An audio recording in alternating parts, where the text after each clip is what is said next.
الحمدللہ وکفی وسلام علی عبادہ الذین اصطفی اللہم صلی علی سیدنا مولانا محمد وعلی آل سیدنا مولانا محمد وبارک وسلم علیہ اما بعد۔ باب وجوب صوم رمضان و بیان فضل الصیام وما یتعلق به۔ یہ باب ہے رمضان کے وجوب کے بیان میں اور اس کی فضیلت اور اس کے متعلقات کے بیان میں۔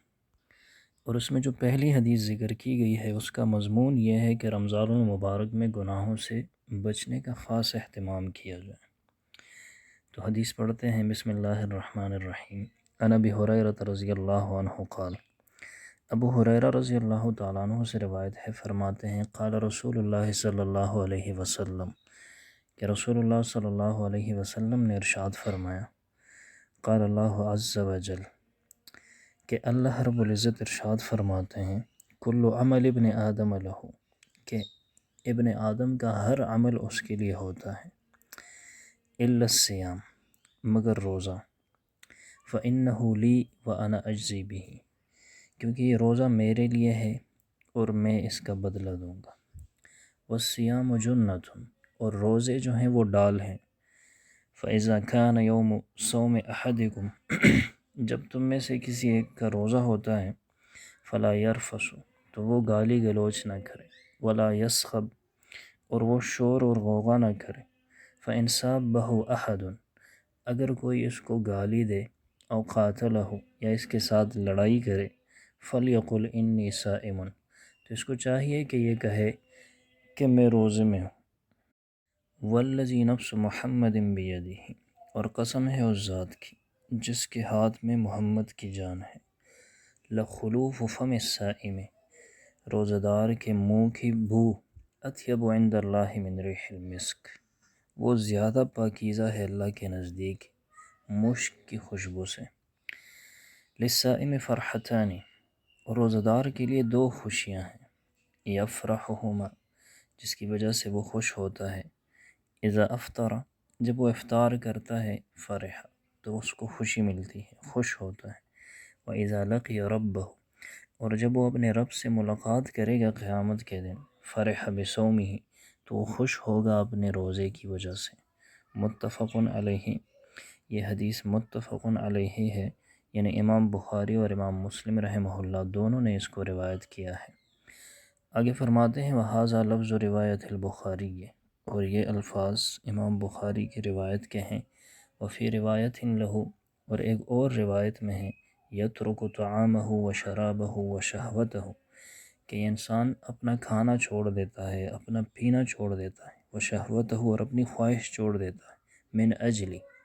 میری وجہ سے، میری رضا کے لیے، الصیام لی وانا اجزی بہ،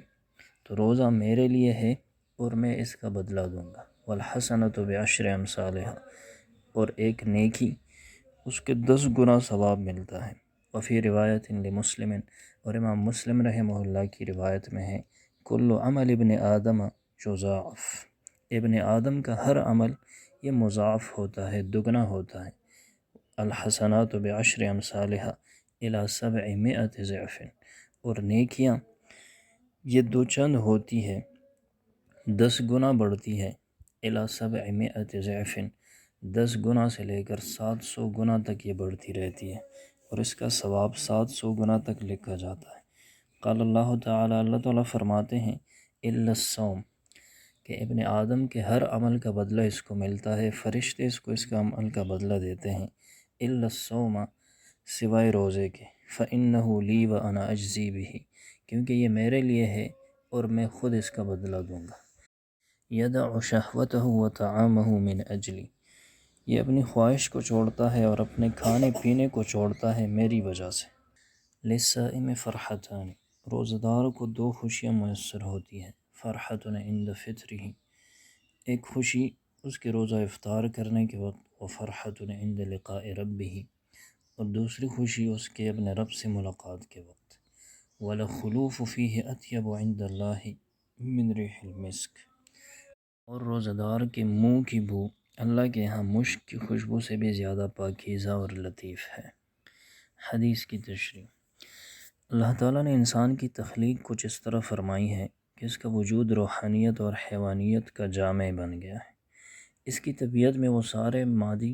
اور سفلی تقاضے بھی ہیں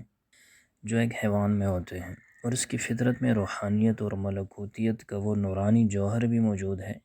جو اللہ تعالیٰ کی مخلوق یعنی فرشتوں کی خاص دولت ہے۔ انسان کی سعادت کا مدار اسی پر ہے کہ اس کا یہ روحانی عنصر اس کے حیوانی عنصر پر غالب آ جائے۔ روزہ کی ریاضت کا مقصد یہی غرض خاص ہے کہ روزہ سے حیوانیت دب جاتی ہے اور سکڑ جاتی ہے، اور روحانیت اور ملکوتیت کا غلبہ اور اس کا فیضان ہو جاتا ہے۔ اسی لیے فرمایا کہ روزہ میرے لیے ہے اور میں ہی اس کا جزا دوں گا۔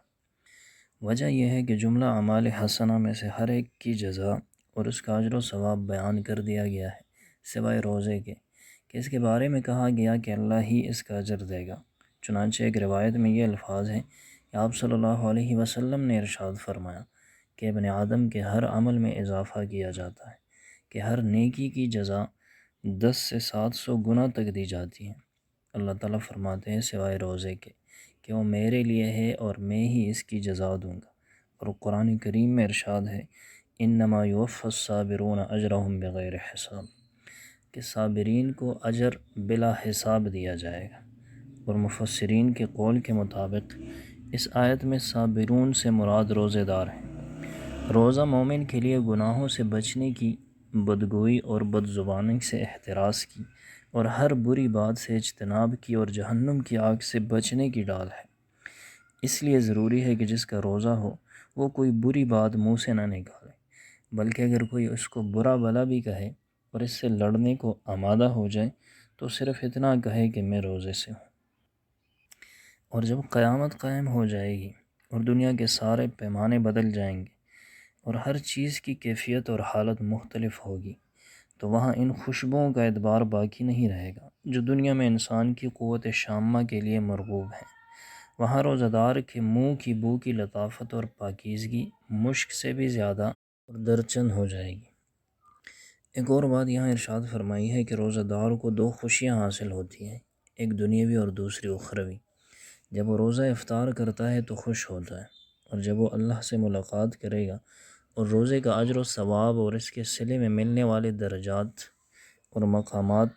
پائے گا تو اس وقت وہ اپنے روزے پر خوش ہوگا۔